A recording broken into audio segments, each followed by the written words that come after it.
नमस्कार साथियों, स्वागत है आप सभी का एक बार पुनः आपके अपने इस YouTube channel GK by Mahesh Kantewal. पिछली कक्षा में हमने पढ़ा वायुमंडल के संगठन में किन किन को शामिल किया जाता है और हमारा जो टॉपिक चल रहा था वायुमंडल का संगठन और संरचना। देखिएगा, हमारा टॉपिक चल रहा था वायुमंडल का संगठन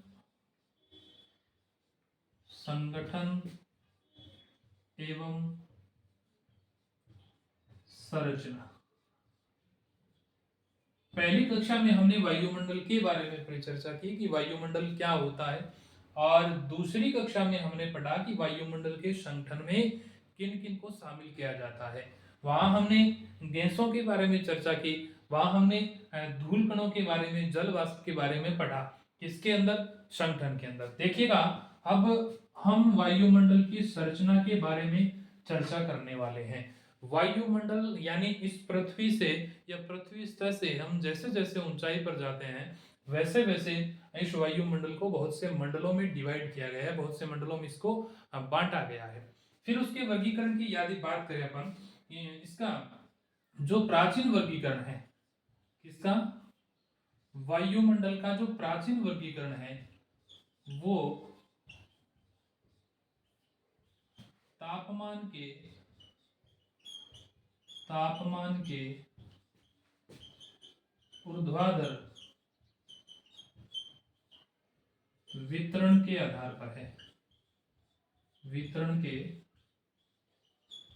आधार पर है, यानी प्राचीन जो वर्गीकरण आता है उसमें यूं माना जाता है कि अलग अलग मंडल है, उनको अलग अलग तापमान के आधार पर उसको डिवाइड किया जाता है।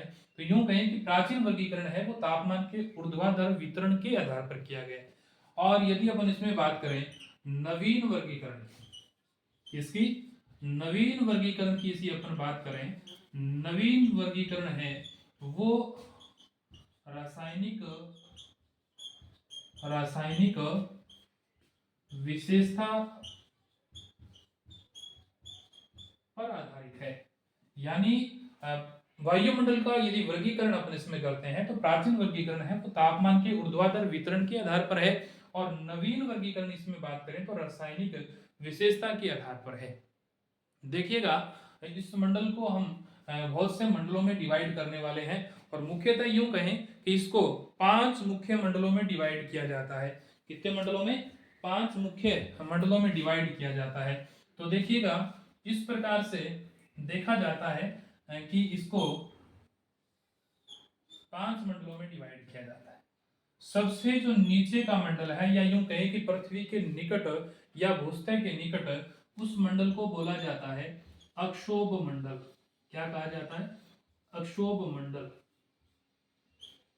और इसकी औसत ऊंचाई की बात करें तो ये 12 किलोमीटर, यानी पृथ्वी धरातल से यूं अक्षोभ मंडल कितना किलोमीटर? 12 किलोमीटर।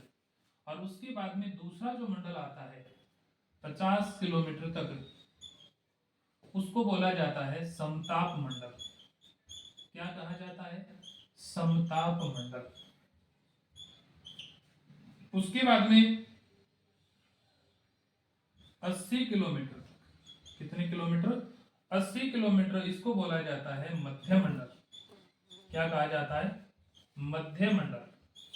उसके बाद में 80 से लेकर और 640 किलोमीटर तक, 80 से 640 किलोमीटर, इस मंडल को बोला जाता है आयन मंडल।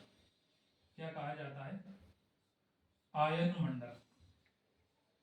और 640 किलोमीटर से ऊपरी मंडल को बोला जाता है बहिर्मंडल। क्या कहा जाता है? बहिर्मंडल। तो यूं देखें कि अपन इस पूरे वायुमंडल को मुख्यतः 5 भागों में डिवाइड किया गया है, 5 मंडलों में डिवाइड किया गया है। पृथ्वी के सबसे निकट का मंडल क्या कहलाता है? अक्षोभ मंडल। अक्षोभ मंडल के बाद में दूसरा मंडल कौन सा है? समताप मंडल। उसके बाद में मध्य मंडल, आयन मंडल, बहिर्मंडल। इस प्रकार से यूं कहें कि इस पूरे वायुमंडल को 5 मंडलों में डिवाइड किया जाता है। सबसे नीचे का जो मंडल है, सबसे नीचे का जो मंडल है उसको परिवर्तन मंडल भी कहा जाता है। क्या बोलते हैं इसको, परिवर्तन मंडल भी कहा जाता है, या यूं कहें कि इसको संवहनीय मंडल भी कहा जाता है, संवहनीय मंडल भी कहा जाता है।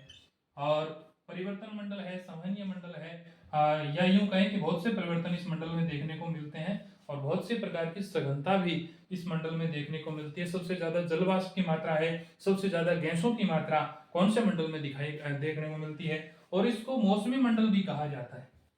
क्या बोला जाता है, मौसमी मंडल भी कहा जाता है, क्योंकि जितनी भी मौसमी घटनाएं घटित होती है वो सारी की सारी इस मंडल में ही घटित होती है। कौन से मंडल में, अक्षोभ मंडल में। औसत ऊंचाई की यदि बात करें तो औसत ऊंचाई यहाँ कितनी है, 12 किलोमीटर। लेकिन कई बार परीक्षाओं में यूं पूछा जाता है कि इसकी भूमध्य रेखा पर ऊंचाई कितनी है, किस मंडल की, अक्षोभ मंडल की भूमध्य रेखा पर ऊंचाई कितनी है। तो देखिएगा 0 डिग्री भूमध्य रेखा, 0 डिग्री भूमध्य रेखा पर इसकी ऊंचाई मानी जाती है कि 16 से 18 किलोमीटर। और जैसे जैसे हम ध्रुवीय क्षेत्रों की ओर अग्रसर होते हैं, यानी ध्रुवीय 90 डिग्री उत्तर, इसको बोला जाता है उत्तरी ध्रुव, और 90 डिग्री यहाँ इसको बोलता जाता है दक्षिणी ध्रुव। इन ध्रुवीय क्षेत्रों पर इनको इसकी ऊंचाई है वो 6 से 8 किलोमीटर पाई जाती है। अब इसमें भिन्नता का क्या कारण हो सकता है, यहाँ पर इसमें परिचर्चा करने वाले हैं कि इस 0 डिग्री भूमध्य रेखा पर सूर्य की किरणें क्या पड़ती है, सीधी लंबवत पड़ती है, सीधी पड़ती है। इसके कारण यहाँ तापमान की क्या रहती है, अधिकता रहती है। तापमान अधिक होने से यहाँ का वायुमंडल क्या होता है, गर्म होता है। गर्म होने से वायु हल्की होती है, हल्की होने से संवहनीय धाराओं के माध्यम से ऊपर की ओर जाती है। इस मंडल की ऊंचाई को क्या कर देती है, बढ़ा देती है। और यहाँ औसत की बात अपने कितनी की थी, यहाँ 12 किलोमीटर, लेकिन यहाँ ऊंचाई क्या पाई जाती है, ज्यादा पाई जाती है। यहाँ ध्रुवीय क्षेत्रों पर 6 से 8 किलोमीटर पाई जाती है, और भूमध्य रेखा पर यहाँ 16 से 18 किलोमीटर। इसको ट्रोपोस्फियर भी कहा जाता है।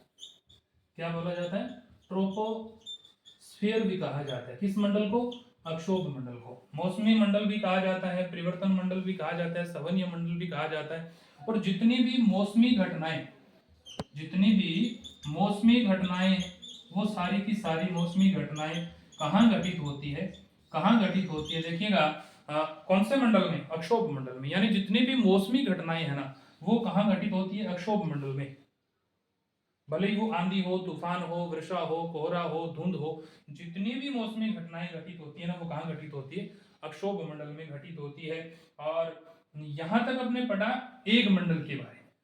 कितने मंडलों के बारे में, एक ही मंडल के बारे में आज अपने इसमें चर्चा करी। आगामी क्लास में हम विभिन्न प्रकार के जो वंचित मंडल हैं उनके बारे में विस्तार से चर्चा करने वाले हैं। तब तक के लिए आप सभी का बहुत बहुत आभार। अगली क्लास में फिर पुनः मिलेंगे समताप मंडल के साथ। धन्यवाद।